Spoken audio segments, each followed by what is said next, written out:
AI 바이오 영재고 입지가 청주 오송으로 결정됐습니다. 향후 설립될 카이스트 오송 캠퍼스와의 접근성과 산학 기반이 고려됐습니다.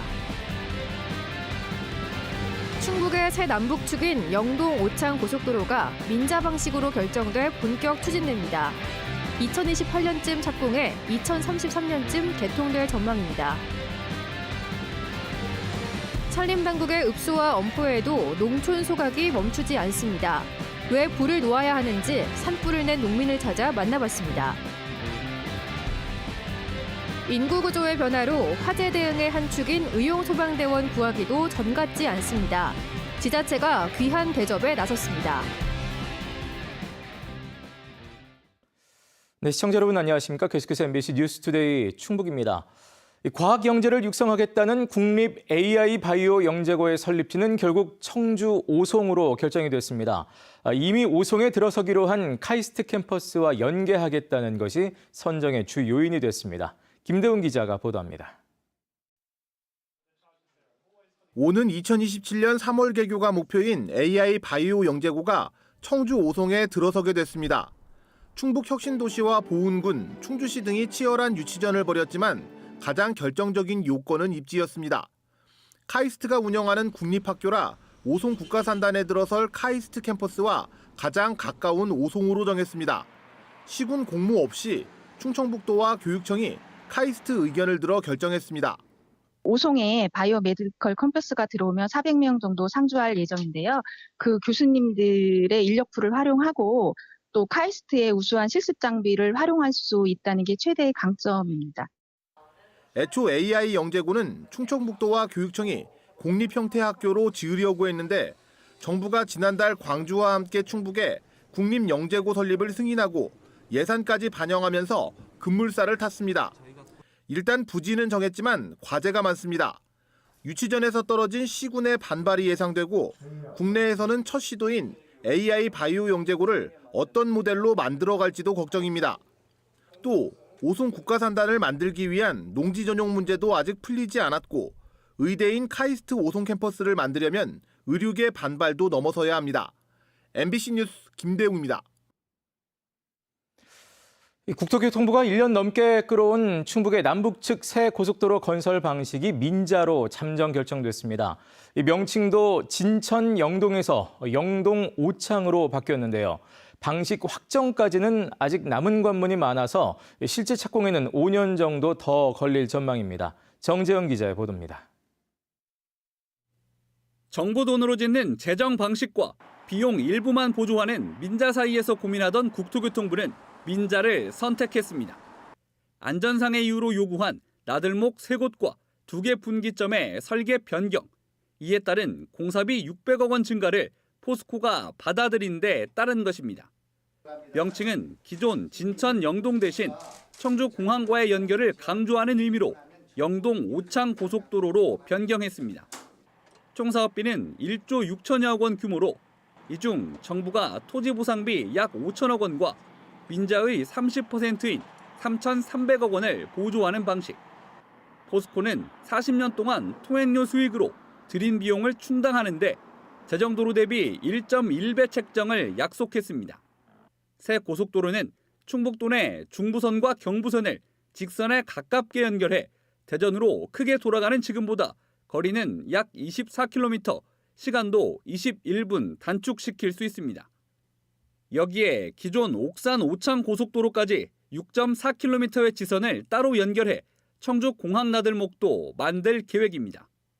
남북을 잇는 고속도로가 만들어지는 것이고 충남을 거치지 않고 경부고속도로를 거치지 않고 바로 경부고속도로, 중부고속도로 연결되는 거기 때문에 이 일은 굉장히 중요한 의미를 갖는 것이고 방식은 민자로 정했지만 확정까진 넘어야 할 산이 많습니다. 우선 사업 타당성과 적격성을 따지는 KDI의 민자 적격성 조사를 통과해야 합니다.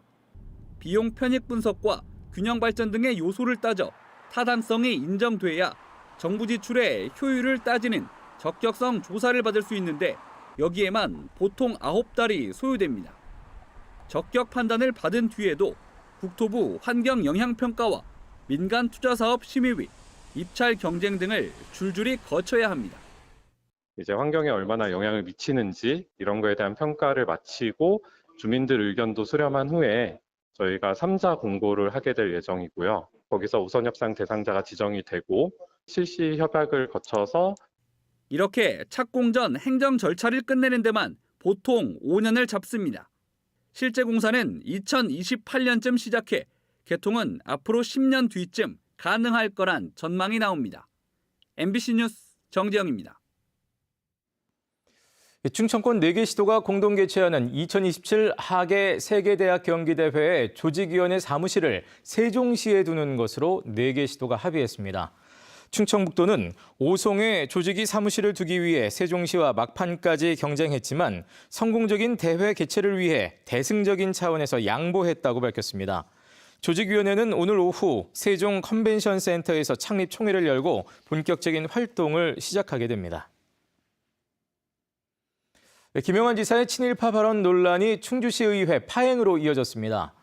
충주시의회는 제272회 임시회 마지막 날인 어제 더불어민주당 시의원들이 참석하지 않은 가운데 열렸습니다. 더불어민주당 의원들은 손상현 시의원의 사전 발언을 국민의힘 소속 박혜수 의장이 막자 항의 차원에서 불참했습니다. 손상현 시의원은 김영환 지사의 친일파 발언을 규탄하는 내용의 사전 발언을 준비했던 것으로 알려졌습니다. 최근 산불이 잇따르는 가운데 대부분 쓰레기나 논밭을 태우다 불길이 번진 실화라는 내용으로 보도한 바 있습니다. 강력히 처벌한다는 산림당국의 경고도 정작 농촌에서는 소용이 없는데요. 김은초 기자가 산불을 냈던 농민을 직접 만나봤습니다. 희뿌연 연기가 산을 온통 뒤덮었습니다. 청주시 낭성면의 한 야산에서 불이 나 산림 1헥타르가 재로 변했습니다. 70대 농민이 밭에 놓은 불이 산불로 이어진 겁니다. 밭에서 난 불이 바로 옆 울타리 그물망을 따라 번지기 시작했고요. 강한 바람을 타고 길 너머 임야로 옮겨 붙었습니다. 산림당국의 반복된 읍수와 엄포도 소용이 없었습니다. 산불을 낸 농민을 찾아가 봤습니다. 당시 농민이 태운 건 지난 가을 캐고 남은 고구마, 줄기 등 농업 부산물. 소각 말고는 달리 처리할 방법이 없다고 말합니다. 이거 안 태우면 이게 빨리 안 섞더라고. 밭을 가려면 그걸 어떻게 해? 그걸 없애서 방법이 없잖아. 그래서 태우는 거예요. 해마다 반복했던 일상이라 산불로 이어질 거라고는 생각도 못했습니다. 설령 불이 커져도 금방 끌 수 있을 줄 알았습니다. 알고 있는데 이거를 태워야 되기 때문에 어쩔 수 없이 태운 건데 그전에 나갔으면 태우고 해도 괜찮거든요. 근데 그날 바람이 불어갖고는. 이렇다 보니 농촌 지역의 소각은 일상입니다. 적발되지 않기 위해 야간에 몰래 소각하는 경우도 많습니다. 썩는다고. 근데 되게 말려서도 어떻게 하려고 처리를 하려고 하니까 이제 밤에 태우고 이제 벌금 먹으니까. 농업 부산물뿐만 아니라 생활 쓰레기에도 불을 놓습니다. 익숙한 관습인데다 도시처럼 자주 수거되지도 않기 때문입니다. 소각을 금지하는 산림당국의 문자 메시지는 큰 소용이 없습니다. 나 같은 경우는 많이 나오지도 않지만 이제 불을 넣을 때는 물을 충분히 뿌린 다음에 놓치게. 산불 예방 등을 위해 농촌진흥청은 농업 폐기물을 태우지 않고 파쇄하도록 장비를 지원하는 등 대책을 내놨지만 비용이 발생하는 데다 자발적 참여에만 맡기고 있어 당장 크게 달라진 건 없어 보입니다. 지난 5년 동안 충북에서 발생한 산불 106건 모두 인근 쓰레기 소각을 비롯한 인위적인 불이 원인이었습니다. MBC 뉴스 김우초입니다. 산불이나 화재가 나면 하던 일을 멈추고 현장으로 달려가는 민간인들이 있습니다. 바로 의용 소방대원들이죠. 소방당국 또 산림당국과 함께 화재 대응의 한 축을 담당해 왔지만 이제는 저출산과 고령화 등으로 의용 소방대 구하기도 점점 쉽지가 않습니다. 정부와 지자체가 전과 다른 의용 소방대 대우에 나섰습니다. 이지현 기자가 전해드립니다. 사이렌을 켠 소방차가 출동합니다. 방화복을 차려입고 가장 먼저 화재 현장으로 향하는 사람들. 소방관 같지만 민간인 신분인 의용 소방대원들입니다. 119 안전센터가 없는 마을마다 각종 화재나 사고는 이들에게 우선 의존합니다. 우리 지역에 화재 발생이나 시민들이 원하는 데는 24시간 준비하는 입장에서 항상 부르면 모든 일에 참여해서 봉사하는. 산불이 나면 하던 일 멈추고 달려갑니다. 때론 공무원보다도 많습니다. 구조, 구급, 순환 현장은 물론 코로나19 방역에 농촌 일손 돕기까지 이들이 가지 않는 곳이 없습니다. 충북에서 의용소방대 출동 건수는 연간 만여 건, 하루 평균 수십 건에 이릅니다. 하지만 최근 3년 내리 정원은 미달, 정원의 85% 수준에서 해마다 줄어갑니다. 인구 고령화 등으로 대원 충원에 다소 어려움이 있어 앞으로 그 젊은 청년 대원들이 지원할 수 있는 각종 지원 대책을 추진하도록 하겠습니다. 보다 못한 정부와 지자체가 의용소방대의 날을 법정 기념일로 제정하고 포상과 보험 가입을 명문화하는 등 제도 개선에 나섰습니다. 충청북도도 의용소방대에 감사하는 대규모 행사를 열고 앞장서 헌신한 대원 60여 명에게 대통령 포창 등 유공상을 건넸습니다. 굉장히 영광스럽지만 제 개인적으로 받은 거라기보다는 충청북도 의용소방대원 대표에서 받은 거라고 해서 어깨가 더 무겁습니다. 현재 충청북도 조례로 정해진 의용소방대원 활동수당은 1시간 기준 12,000원입니다. MBC 뉴스 이지연입니다. 음성군에서도 처음으로 아프리카 돼지열병 ASF에 감염된 야생 멧돼지 사체가 발견됐습니다. 충청북도는 지난 20일 음성군 감곡면 문촌리에서 발견된 야생 멧돼지 사체를 검사해 ASF 감염을 확인했다고 밝혔습니다. 이번 발견 지점은 이달 상순 ASF 감염 사체가 무더기로 발견된 충주시 앙성면과 4km 남짓 떨어진 곳입니다. 충북도 내 ASF 감염 사체 발견 지역은 단양과 제천, 충주, 보은, 괴산에 이어 이번에 음성까지 모두 6개 시군으로 늘었습니다. 다음 달 5일 재보궐선거를 앞두고 본격적인 선거운동에 막이 올랐습니다. 청주 상당구에서도 시의원을 뽑는 보궐선거가 충청권에서는 유일하게 치러지는데요. 청주 나선거구 보궐선거에 나선 4명의 후보들은 한 표라도 더 얻기 위해 치열한 경쟁을 펼치고 있습니다. 김영일 기자가 보도합니다. 비가 내리는 궂은 날씨에도 여야와 무소속 후보들은 저마다 구도심 활성화의 적임자를 내세우며 표심 잡기에 나섰습니다. 국민의힘 이상조 후보는 민주당 시의원들의 발목 잡기로 원도심 규제 완화 같은 청주시장 공약 사업이 줄줄이 속도를 내지 못하고 있다며 이제는 바뀌어야 할 때라고 주장합니다. 그거는 반대 의견이 아닙니다. 그거는 발목 잡기라고 하죠. 그런 거는. 제가 당선이 되면 시장님께서 하시고자 하는 부분에 대해서 저희도 적극 협조를 해서 빨리빨리 진행이 될 수 있도록 하겠습니다. 더불어민주당 박한상 후보는 충분한 소통이나 준비 없이 이뤄지는 일방통행식 행정은 너무 위험하다면서 21대 21 여야 동수였던 청주시의회 균형을 다시 맞춰야 한다고 강조했습니다. 원도심을 하느냐 마느냐도 중요하지만 어떻게 하느냐, 여야가 협의가 아닌 일방통행이 된다면, 그렇게 되면 결국에는 시민들의 피해가 더 커진다고 생각합니다. 우리 공화당 유곤진 후보는 지역을 누구보다 잘 아는 토박이인 자신이야말로 지역 발전을 이끌 수 있는 믿음직한 일꾼이라고 역설합니다. 45년 동안 장역하면서, 그러니까 어제도 이런데 이제 침체된 걸 많이 알고 있잖아요. 제가 입장에서는 그게 이제 제가 최고 장점입니다. 제가 어떤 식으로 하면은 이제 된다는 걸 알기 때문에.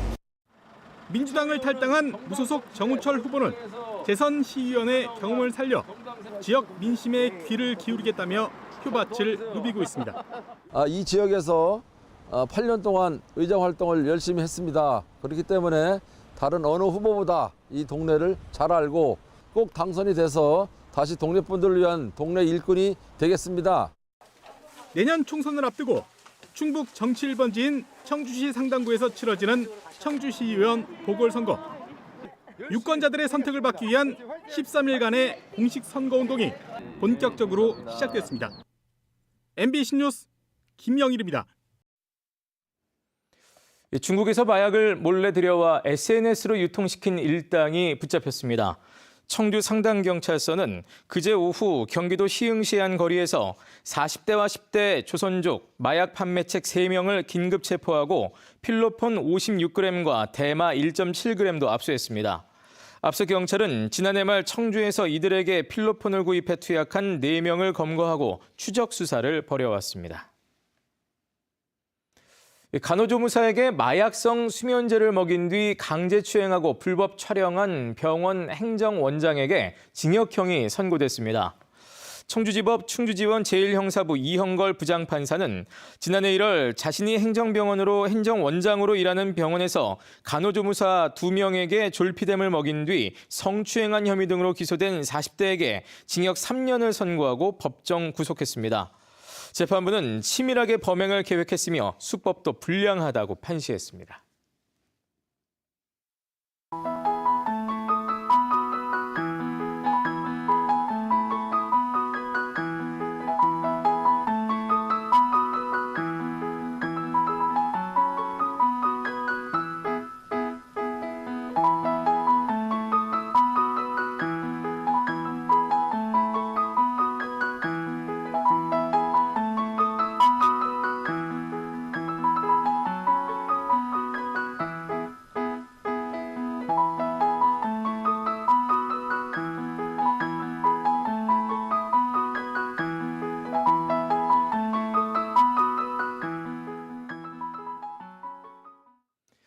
옛 도지사 관사였던 충북문화관이 다음 달부터 24시간 개방됩니다.